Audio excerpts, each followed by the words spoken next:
کو ہم نے غریبان چاک کرنے، ماتم کرنے، اس کو ہم نے چلانے اور امام باڑا اور اکھاڑا اور تازیہ کا ہم نے اس کو مسئلہ بنا دیا۔ شہادت، عظیم شہادت کو چھوڑ کر کے ہم نے اسے رونے دھونے سینہ پیٹنے کا ایک ذریعہ بنا لیا۔ کس جانب اور قاتل نے عظیم شہادت کی یاد میں کھیل تماشا میرے ہاتھ میں تھما دیا۔ حسین اعظم شہید ہے، شہید کا مرتبہ اتنا بلند ہے کہ جیسے اللہ کی راہ میں قتل کیے گئے وہ زندہ، جب زندہ ہے تو پھر زندہ کے لیے ماتم کیسا، زندہ کے لیے سر پھٹکنا کیسا؟ آپ کا باپ زندہ ہے، کیا کبھی آپ نے سنا کہ انہوں نے اپنے باپ کا تیجا کیا؟ آپ کا باپ ابھی زندہ ہے، کیا کوئی دنیا میں ایسا پاگل کوئی ملا کہ باپ زندہ ہے اور اس کا بیٹا 40واں کر رہا ہے؟ کیا کسی مجنون کو آپ نے دیکھا کہ جس کا باپ زندہ ہے اور اس کی برسی کا بیٹا کر رہا ہو؟ کہ ہمارے باپ کی برسی ہے، ہمارے باپ کا 40واں، ذرا غور سے سنا، اسی ایک بات کو سن کے تم گھر چلے جانا۔ جو 10-20 سال سے جس خرافات کی کیچڑ میں لطپت ہو، اگر ضمیر زندہ ہے تو میں قسم کھا کے کہتا ہوں آج کے بعد سے ہی اس خرافات کو چھوڑ دو۔ اور اگر ضمیر مر چکا ہے، چاہے کوئی کتنا ہی سنائے، کچھ بھی بتائے، ہم کو تو ماننا ہی نہیں ہے، تو پھر اس کے لیے کوئی مطلب نہیں ہے۔ مردہ کو ہی سنایا جاتا ہے، سنایا زندہ کو سنایا جاتا ہے۔ اور ذرا تعجب کی بات ہے کہ ہمارا باپ زندہ ہے، میں اس کا تیجا نہیں کرتا۔ ہمارا باپ زندہ ہے، میں اس کا 40واں نہیں کرتا۔ ہمارا باپ زندہ ہے، میں اس کی برسی نہیں کرتا۔ یہ بتائیے کہ ہمارا کروڑوں باپ اس زندگی کو نہیں چھو سکتا جو زندگی اللہ نے امام حسین کو زندہ باد۔ قرآن کہتا ہے وَلَا تَقُولُوا لِمَنْ يُقْتَلُ فِي سَبِيلِ اللَّهِ أَمْوَاتٌ۔ اللہ کہتا ہے ہمارا اور آپ کا اور امام حسین کا اور ساری کائنات کے پیدا کرنے والا خدا کیا کہتا ہے؟ جو لوگ اللہ کی راہ میں قتل کیے گئے، مارے گئے، اسے مردہ مت کہو، زندہ۔ جب اللہ ہم کہیں کہ وہ زندہ ہے تو میری بات جھوٹی ہو سکتی ہے، لیکن جس نے ساری کائنات کو پیدا کیا وہ کہتا ہے جو میری راہ میں قتل کیا گیا وہ زندہ ہے۔ اس کے ہاتھ کٹ گئے، پاؤں کٹ گئے، گردن کٹ گئی، مگر اللہ کہتا ہے وہ زندہ۔ اور زندہ کہو مت۔ اور دوسری جگہ اللہ نے کہا کہنا تو زبان سے ہوتا ہے کہ زندہ ہے، یہ دماغ میں بات آ تو سکتی ہے کہ ہاتھ پاؤں کٹ گئے مگر یہ زندہ کیسے ہوگا؟ تو اللہ دوسری جگہ کہتا ہے فَلَا تَحْسَبَنَّ الَّذِينَ قُتِلُوا فِي سَبِيلِ اللَّهِ أَمْوَاتٌ۔ اللہ کہتا ہے جو خدا کی راہ میں مارے گئے اسے مردہ گمان تک مت کرو، اسے مردہ سوچو تک نہیں۔ گمان کرنا یہ برین کا کام ہے اور کہنا یہ زبان کا کام ہے۔ اللہ نے ایک جگہ کہا زبان سے مت کہنا، زبان سے مت کہنا، اور دوسری جگہ سوچنا بھی مت کہ یہ مردہ ہے، سوچنا بھی مت، دماغ میں خیال تک مت رہنا، امیجن بھی مت کرنا، بلکہ یہ اللہ کی راہ میں جو مارے گئے وہ زندہ ہے۔ تو حسین اللہ کی راہ میں مارے گئے، علی اکبر اللہ کی راہ میں مارے گئے، علی اصغر اللہ کی راہ میں مارے گئے، حضرت عباس علمبردار اللہ کی راہ میں مارے گئے، مسلم بن اوسجا اللہ کی راہ میں مارے گئے، جناب قاسم اللہ کی راہ میں مارے گئے۔ جب یہ لوگ اللہ کی راہ میں قتل کیے گئے تو زندہ ہے۔ جب حسین زندہ ہے تو حسین کا تیجا کیسا؟ جب حسین زندہ ہے تو اس کا 40واں کیسا؟ جب حسین زندہ ہے تو اس کا 10واں کیسا؟ پتہ یہ چلا یہ 10واں ناچنے گانے والوں کا تماشا ہے، یہ 40واں یہ رافضی، یہ شیعہ، یہ اسلام کو بدنام کرنے والے بدتمیزوں کی کہانی ہے، سنیوں کی کہانی نہیں ہے، یہ غوث اعظم کی کہانی نہیں ہے، خواجہ غریب نواز کی کہانی نہیں ہے، اعلیٰ حضرت کی کہانی نہیں ہے، محبوب الہی کی کہانی نہیں ہے۔ سنی حسین کا ماتم نہیں کرتا بلکہ سنی فخر کرتا ہے کہ میرا امام اتنا بہادر، اتنا بڑا سخی، اتنا حق بولنے والا کہ سب کچھ لوٹا دیا مگر باطل کے سامنے جھکا۔ آپ نے میری تقریر 1.5 گھنٹے کی سن لیا اور ساری زندگی اس کو آپ نے یاد رکھ لیا، تو زندگی کے ہر چوراہے پہ یہ تقریر آپ کو روشنی کا کام دے گی۔ آپ کی زندگی میں نور برپا ہوگا۔ آپ جب بھی بات کریں گے اگر آپ نے تقریر کو غور سے سن لیا اپنے دوستوں کے درمیان اسی تقریر کو ریپیٹ آپ کریں گے تو آپ یقین جانیں کہ اللہ تبارک و تعالیٰ آپ کی عزت سے بڑھا دیگا۔ سبحان اللہ۔ اللہ تبارک و تعالیٰ اپنے دوستوں کے درمیان آپ کو عزت عطا کرے گا، جو کہ اچھی بات بولنے والوں کو اللہ عزت دیتا ہے بے شک۔ اور حدیث قرآن کی بات بولنے والوں کے لیے درخت کے پتے بھی دعا کرتے ہیں۔ اے بابو اے بابو، میں نے جب یہ 10 منٹ سے بول رہا ہوں میں پاگل ہو گیا؟ میں 2 گھنٹے تک بولوں گا، 1 گلاس پانی نہیں پیوں گا، اتنا یاد رکھنا۔ اور تم سے ڈبل میری عمر ہے، اتنے کم عمری میں پیاس کے مارے دوڑ کے بھاگ رہے ہو چکے، اسی تمہاری توجہ تقریر پر نہیں ہے۔ تقریر پہ توجہ رہے گی تو پیاس کا احساس نہیں ہوگا۔ ہم لوگ 4 گھنٹے قریب بولتے ہیں، موقع ایسا آتا ہے کہ ایک بار بھی بیچ میں 1 گلاس پانی پینے کی نوبت نہیں آتی ہے، چونکہ جو بندہ قرآن حدیث بولتا ہے اس کو اللہ رب العزت کی طرف سے روحانی طاقت ملتی ہے۔ سبحان اللہ۔ جو نیتا لوگ 10 منٹ بولتے ہیں چونکہ وہ جھوٹی بولتے ہیں اکثر، اسی لیے وہ ہکلاتے بھی ہیں، پانی بھی پیتے ہیں، سر میں پھلاتے ہیں اور تھک ہار کے بیٹھ جاتے ہیں۔ میں نے بھی ایک کلپ لکھی بہار کے ایک نیتا کی، وہ الیکشن کے موقع پر خوب بھاشن دیا، وہ 1-2 مہینہ بھاشن دیا تھا، 10 منٹ 20 منٹ، اور وہ بھی کیا ہے ٹکا ٹک کھٹا کھٹ یہی سب بولنا تھا۔ اسی میں وہ کرسی پر بیٹھ کے بولنے لگا، بولا تھک کے چور ہو گئے ہیں اور ڈیلی 5-5 سبھاؤں میں بول رہے ہیں ٹکا ٹک کھٹا کھٹ، بس یہی سب بولا اور تھک کے چور ہو گیا، دوائی کھا رہا ہے، صاف سپریٹڈ میں آرام کر رہا ہے، انجیکشن لے رہا ہے، پانی چڑھوا رہا ہے۔ یہ مولانا لوگ ابھی لگاتار، میں بھی 10 دن سے کنٹینیو 2-2.5 گھنٹے سے کم تو تقریر ہی نہیں کر رہا ہوں۔ مسجد، مدرسہ، خانقاہ، یہ جو جلسہ ہے یہ ایک چلتا پھرتا مدرسہ، یہ ایک موبائل خانقاہ ہے جہاں 5 گھنٹے کی خانقاہی مجلس آپ کے سامنے پیش کی جاتی ہے۔ یہاں جب تک آپ بیٹھے ہیں تب تک نہ غیبت ہے، نہ شکایت ہے، نہ چغل خوری ہے، نہ بدگوئی ہے، نہ فضول گوئی ہے۔ حدیث میں آیا ہے کہ کچھ لوگ بغیر سمجھے بوجھے ایسی باتیں بول جاتے ہیں جس کی وجہ سے جہنم کے نچلے حصے میں وہ گر جاتا ہے۔ اللہ اکبر۔ جس کا کوئی مقصد نہیں، فضول بات ہے، بیکار کی بات ہے۔ تو بیکار کی باتیں بولنے سے آج سارا سماج بھرا ہوا ہے۔ دکان میں فضول باتیں، گھر میں فضول باتیں، بس میں فضول باتیں، ٹرین پہ فضول باتیں، یعنی کوئی خاموش نہیں رہنا چاہتا، سارے لوگ بولنا چاہتے ہیں، جبکہ خاموش رہنے سے انرجی بچی رہتی ہے، خاموش رہنے سے آدمی کفر اور شرک والے جملے سے بچا رہتا ہے، خاموش رہنے سے لڑائی جھگڑے والی باتوں سے بندہ بچا رہتا ہے، خاموش رہنے سے آدمی کی جو تھنکنگ پاور ہے، سوچنے کی طاقت وہ بڑھتی رہتی ہے، زیادہ بولنے سے انرجی لاس ہوتی ہے، زیادہ بولنے سے سوچنے کی طاقت ختم ہوتی ہے، زیادہ بولنے سے لڑائی جھگڑے کا امکان زیادہ ہوتا ہے، زیادہ بولنے سے طلاق ہوتی ہے، زیادہ بولنے سے والدین اور اولاد کے درمیان تکرار ہوتی ہے اور معاملہ لڑائی جھگڑے تک پہنچتا ہے۔ سماج کے اکثر کیسے وہ زیادہ بولنے کی وجہ سے ہوتے ہیں، اکثر طلاقیں سماج میں وہ زیادہ بولنے کی وجہ سے ہوتی ہے۔ اب ذرا حضور کی بات سنیے، آقا علیہ السلام نے کتنی مزے کی بات 1400 سال پہلے حضور نے کہہ دیا۔ آقا فرماتے ہیں کہ من سمت نجا، جو خاموش رہا وہ نجات پا گیا۔ سبحان اللہ۔ خاموش رہنے والا بے شمار مصیبتوں سے، بے شمار لڑائیوں سے، بے شمار گناہوں سے محفوظ رہے۔ اور آقا فرماتے ہیں من کان یؤمن باللہ والیوم الآخر فلیقل خیرا او لیصمت، جو اللہ اور آخرت کے دن پہ ایمان لاتا ہے اسے یا تو اچھی بات بولنا چاہیے یا چپ رہنا چاہیے۔ یعنی سماج میں جینے کا ایک اصول حضور نے دیا، یا تو اچھی بات بولے یا چپ رہے۔ فضول باتیں بولنا اپنی انرجی لاس کرنا، اب بری باتیں بولنا اپنے نام اعمال کو گناہوں سے لت پت کرنا، اور فضول باتیں بولنا اپنی عزت خراب کرنا، اور گندی باتیں بولنا گویا دنیا اور آخرت دونوں جہان کی رسوائی بول لیں۔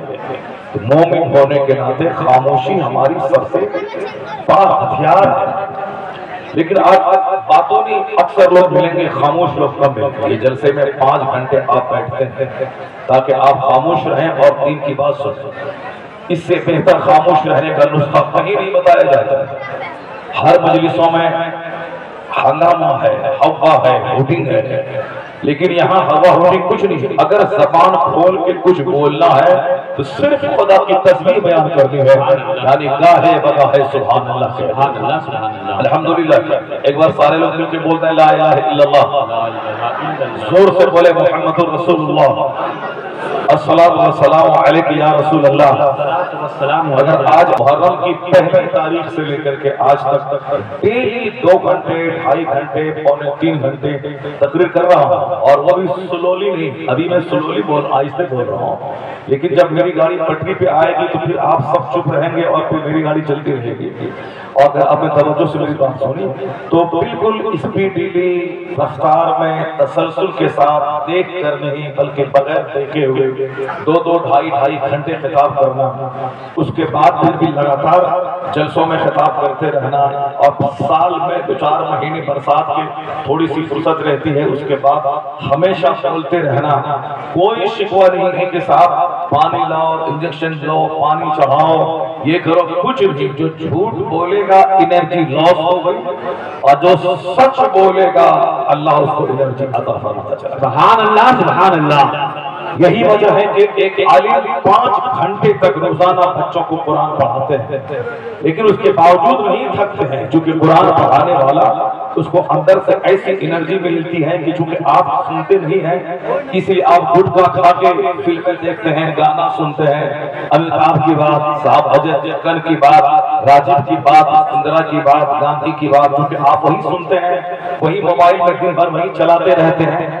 لیکن آپ غور کریں کہ ایک مسلمان نہیں، ایک کافر کرسچن، ڈاکٹر ہیگل پاگل ایک کرسچن ہے، مسلمان نہیں ہے، مگر وہ کرسچن ہمارے قرآن کے بارے میں کیا کہتا ہے؟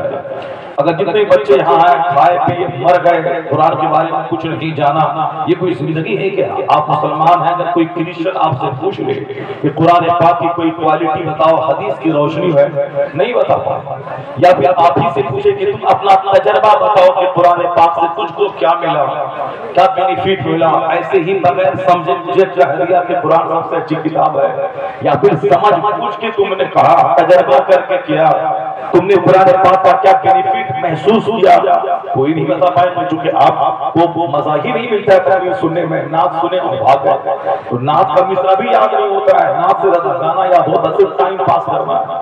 اب ذرا غور سے سنیے کہ عزیز الدین نام کا ایک شخص ہے، انہوں نے ڈاکٹر کرنل ہال رائٹ کے پاس اس کے پاس وہ رہتا تھا، کرنل ہال رائٹ نے کہا کہ تیرا مولانا چلا چلا کے کہتا ہے اسلام از دی گریٹسٹ، اسلام سب سے بڑا ہے، اور پروفیٹ از دی گریٹسٹ، میرا پیغمبر سب سے بڑا ہے، میرے حسین سب سے بڑے ہیں، میری کتاب سب سے بڑی کتاب ہے، یہ بتا دو عزیز الدین بھائی کیوں سب سے بڑا ہے تیرا مذہب، کیوں سب سے بڑے ہیں تیرے پیغمبر، کیوں سب سے بڑی ہے تیری کتاب؟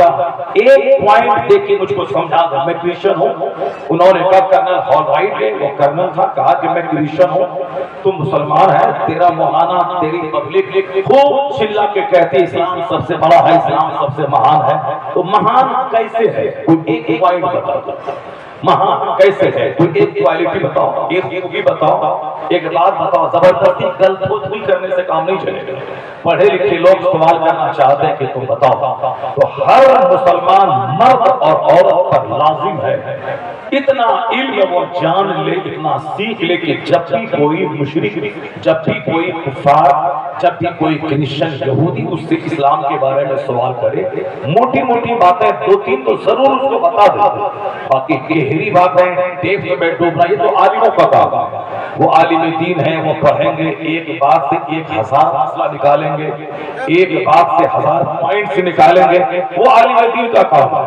یہ صاحب لیٹرل میننگ کیا ہے، اس کا اسپریچول میننگ کیا ہے، وہ عالم دین کا کام ہے، مگر ایک مسلمان ہونے کے ناطے موٹی سی بات تو سب کو یاد ہونی چاہیے۔ کرنل ہال رائٹ نے کہا کہ تمہارا اسلام سب سے سپیریئر مذہب کیوں ہے؟ عزیز الدین بہت بڑا پڑھا لکھا آدمی نہیں تھا، اب ظاہر سی بات ہے وہ گریجویٹ تھا، اسکول کالج کا پڑھا لکھا تھا، مگر دین نہیں جانتا تھا۔ تو اسکول میں پڑھ کے انجینئر بننا، ڈاکٹر بننا، پروفیسر بننا اور ہے، دین سیکھنا اور ہے۔ جیسے میں انجینئر بن گیا، پروفیسر بن گیا، سبحان ربی الاعلیٰ بھی کہنا مجھ کو ٹھیک سے نہیں آتا ہے، تو دینی اعتبار سے ہم جاہل ہیں، ہم نہیں جانتے۔ اگر ہمیں سورہ فاتحہ پڑھنا نہیں آتا ہے تو سمجھ لیں کہ ہم جاہل ہیں دین کے اعتبار سے۔ ڈی ایم بننا اور ہے، اور ایک مہذب پڑھا لکھا عالم بننا اور ہے۔ تو ہر مسلمان پہ لازم ہے کہ کم سے کم قرآن شریف قاعدے سے پڑھ لے۔ گٹکا کھایا، لچا لفنگا کی طرح دلی پنجاب گیا، مشین چلایا، 1 لاکھ مہینہ کمایا، پھوس کا گھر ہٹا کے مٹی کی دیوار ہٹا کر کے اینٹ کی دیوار دے کے چھت دار بنا دیا، ایک بلیٹ خرید لیا، 50 سال 70 سال ہو گئے، مر گیا، چلے گئے، کیا ملا؟ کچھ ملا؟ 50-25 سال فیکٹری میں کام کرنے کے بعد ایک چھوٹا سا گھر بنا لیا، ایک چھوٹی سی گاڑی خرید لی، اسی میں یہ کامیاب ہو گیا۔ کامیاب تم نہیں ہوئے، تم سے زیادہ دولت کفار و مشرکین کے پاس ہے، 1,000 بیگھہ زمین اس کے پاس موجود ہے، لیکن تم جانتے ہو کہ تم سے بڑا دھنوان وہ نہیں ہے، اس لیے کہ وہ ارب پتی ہے، خرب پتی ہے، مگر اس کے پاس اس ایمان کی دولت نہیں ہے۔ جس کے پاس ایمان کی دولت ہے وہی سب سے بڑا دھنوان ہے، وہی سب سے بڑا۔ تم کو اللہ نے غریب بنایا ہے، لیکن سب سے بڑے مالدار تم ہو کہ وہ انجینئر ہونے کے بعد پتھر کے سامنے، چقندر کے سامنے، بندر کے سامنے، پہاڑ کے سامنے، سورج کے سامنے، مٹی کے سامنے، سانپ کے سامنے، جس سے فائدہ ملا یا جس کو طاقتور سمجھا اسی کے سامنے سر ٹیک دیا۔ مگر تمہارا سڑا ہوا غریب آدمی جو تمہارے محلے میں ہل جوتتا ہے، جو 200 روپے ڈیلی کماتا ہے، تمہارا سڑا ہوا بیوقوف آدمی، اگر اس سے امریکہ کا یہودی کہے کہ میں 50 کروڑ روپے تجھ کو دے دوں گا، تم ہمارے گھر میں ایک بت ہے سونے کا، اس کو تو سجدہ کر دے۔ یہ سڑا ہوا مسلمان ایمان کے اعتبار سے اتنا اسٹرانگ ہوتا ہے، یہ کہے گا میں تمہارے 50 کروڑ کے بنگلے پہ میں پیشاب کر دوں گا، مگر اسلام کا سودا نہیں کروں گا۔ نعرہ تکبیر، نعرہ رسالت، پیغام اسلام۔ یہ ہے جس دن آپ کو پتا چل گیا کہ اسلام کیا چیز ہے، ایمان کتنی بڑی دولت ہے، تو تم دنیا کے لیے کم مرو گے، آخرت کی جنت کے لیے زیادہ مرو گے۔ کسی بھی مشرک اور کفار کے ظاہری شان و شوکت کو دیکھنے کے بعد تم مغلوب نہیں ہوگے، ہر وقت پیشانی سجدے میں جھکی رہے گی۔ الہی یہ پردھان منتری ہے مگر مشرک ہے، 50 چیز کے سامنے سر جھکا کے سب کو خدا کہتا ہے۔ وہ امریکہ کا پریزیڈنٹ ہے مگر پتھر کے سامنے کھڑا ہے، بے جان چیز کے سامنے اس سے مدد مانگ رہا ہے۔ یا اللہ تیرا احسان کہ تو نے مجھ کو پردھان منتری نہیں بنایا، تو نے مجھے پریزیڈنٹ نہیں بنایا، تو نے میری پیشانی کو 50 جگہوں پہ ذلیل کرنے کا یہ عقیدہ نہیں دیا، تو نے اپنا پرستار بنایا، اس سے بڑی دولت ہمارے لیے کوئی نہیں۔ ہم کسی چچندر کو خدا نہیں کہتے، ہم کسی سورج کو خدا نہیں کہتے، ہم کسی چاند کو خدا نہیں کہتے، ہم کسی سمندر کو خدا نہیں کہتے، ہم کسی آدمی کو خدا نہیں کہتے، ہم کسی راجا کے بیٹے کو خدا نہیں کہتے، بلکہ ہم خدا اسے کہتے ہیں جو زمین آسمان کا خالق ہے، بے شک جو ہمارا خالق ہمارا مالک ہے۔ یہ اتنی بڑی چیز ہے کہ تم سے بڑا دھنوان کوئی نہیں۔ مسلمان کی بیٹی کسی کافر کے ساتھ بھاگے گی، اس وقت بھاگے گی جب وہ اسلام کو نہیں جانتا، جب وہ ایمان نہیں جانتا۔ وہ اتنا ہی جانا ہے، جوان ہونا ہے، بس ایک مرد کے ساتھ چپک جانا ہے اور اپنی زندگی کا عیش کرنا ہے، اتنا ہی وہ جانتی ہے۔ اس تو پھر وہ ایمان کا سودا رہے گی۔ وہ نہیں جانتی کہ مرنے کے بعد جہاں جانا ہے وہاں کا ایک دن 50,000 سال کے برابر، مرنے کے بعد قبر میں کتنے لاکھ سال رہنا ہے جب تک قیامت قائم نہ ہو جائے۔ قبر میں رہنا ہے، عالم برزخ میں رہنا، وہاں جہنم کی طرف سے کھڑکی کھول دی جائے گی اور ہر کافر کی قبر میں 99 اژدہا سانپ مسلط کر دیا جائے گا۔ ایک اژدہا سانپ کو دیکھنے کے بعد پیشاب پخانا ہوتا ہے، اور یہ حدیث میں آیا ہے 99 اژدہا سانپ ایک کافر کی قبر میں مسلط کر دیا جائے گا، اور وہ سانپ اسے قیامت تک ڈنک مارتا رہے گا۔ اب یہ بتا دیں قیامت جو لوگ آج سے 10,000 سال پہلے مر گئے، ابھی تو قیامت نہیں ہوئی، قیامت قائم ہوگی کب اللہ کو معلوم ہے، لیکن جو 10,000 سال پہلے مر گئے 10,000 سال سے وہ تو قبر میں، آپ کا باپ 10 سال پہلے مر گیا، قیامت تو ابھی قائم ہوئی نہیں، 10 سال سے وہ اسی عالم برزخ میں ہے۔ اگر وہاں ایمان لے کے گیا ہے، اچھا عمل لے کے گیا ہے، تب تو روزانہ صبح و شام جنت کی کھڑکی سے ہوا آئے۔ اب 50,000 سال کے بعد قیامت آئے، 50,000 سال ایسا لگے گا جیسے نماز کا ایک وقت آیا اور گزر گیا۔ یہ اچھے لوگوں کے لیے وہاں عالم برزخ کا ٹائم ایسے گزرے گا، اب پورے لوگوں کے پل پل میں 50,000 سال کے برابر اس کو لگے گا کہ کئی ہزار سال سے میں ہوں، تو مرنے زندہ رہے ہم 100 سال، ایک منٹ اللہ کے نزدیک، مرنے کے بعد جہاں جانا وہاں رہنا ہے خربوں سال، بے گنتی سال۔ تو اب بتائیں کہ جو جوانی کے 5 منٹ کی لذت حاصل کرنے کے لیے وہ کسی کافر کے ساتھ بھاگ گئی یا بھاگ گیا، وہ اگر بھاگ بھی گیا تو کتنے دن تک جوان رہے گا؟ 10 15 20 سال تک جوان رہے گا، اس کے بعد بوڑھا ہو جانا ہے، داڑھی کے بعد سفید ہو جانا ہے، یا پھر عورت اگر ہے اس کے چہرے کا چمڑا لٹک جانا ہے، ٹوٹی ہو جانا ہے، اس کے بعد پھر مر جانا ہے۔ مرنے کے بعد کہاں جانا ہے؟ جہاں کا ایک دن 50,000 سال کا برابر ہو۔ یہ کوئی کہانی فلمی بات نہیں، قرآن شریف میں ہے کان مقدارہ 50,000 سنہ، یعنی وہ دن جہاں کا ایک دن 50,000 سال کے برابر ہوگا۔ چونکہ آپ اس کے بارے میں کبھی سوچے ہی نہیں، سوچے بس ایسے ہی 5 روپے کی شیرنی لا کے امام وہاں پہ فاتحہ دلا دیں اور جنت ہماری پکی ہو گئی۔ یہ ہم جیسے کمزوروں کی سوچ ہے کہ 5 کو ہم نے سونا سمجھ لیا، لیکن جن لوگوں نے اس سچائی کو سمجھ لیا ان لوگوں نے کیسے عبادت کی؟ غوث اعظم کے ماننے والے 50 کروڑ ابھی دنیا میں ہیں کم و بیش، اور ان کے نام کی فاتحہ ہوتی ہے ہر سال، ہر دن لنگر بٹتا ہے، وہ والیوں کے سردار ہے، ہم ان کی طرف منسوب کرتے اپنے آپ کو قادری کہتے ہیں، لیکن غوث اعظم نے 40 برس تک کنٹینیو عشاء کے وضو سے فجر کی نماز ادا کی۔ سبحان اللہ سبحان اللہ، چونکہ وہ سمجھ گئے کہ جنت کیا چیز ہے، وہ جان گئے کہ اللہ اگر ناراض ہوا یہ 40 سال کے سارے سجدے برباد ہو سکتے ہیں۔ یہ بتاشا لے کے فاتحہ دلایا اور مطمئن ہے کہ جنت میری جاگیر ہے۔ امام حسین کے نام پہ جھنڈا اٹھایا یا حسین بولا سوچا جنت میری پکی ہے۔ امام حسین جس کے نام کا جھنڈا آپ بلند کرتے ہیں اور جن کے نام کو آپ بدنام کرنے کی کوشش کرتے ہیں، جن کی شہادت سب سے بڑی عظیم دولت ہے، نعرہ رسالت مسلک اعلیٰ حضرت نواسۂ رسول اللہ، یہ ہے حسین کی کہانی۔ آپ امیجن کر سکتے ہیں، سوچ سکتے ہیں لوگوں نے کہ اس کہانی کو کیا تماشا بنا دیا، لوگوں نے اس سچائی کو کس خرافات میں گم کر دیا۔ بہت ساری باتیں ایسی ہیں جس کو لوگ بغیر سمجھے بوجھے انت ہو کر، جس طرح کچھ لوگ آج کہہ رہے ہیں کہ سڑک بنے نہ بنے مگر ہم کو وہی چاہیے، بجلی آئے نہ آئے ہم کو وہی چاہیے، شہر کا سڑک نوکری ملے نہ ملے ہمیں وہی چاہیے۔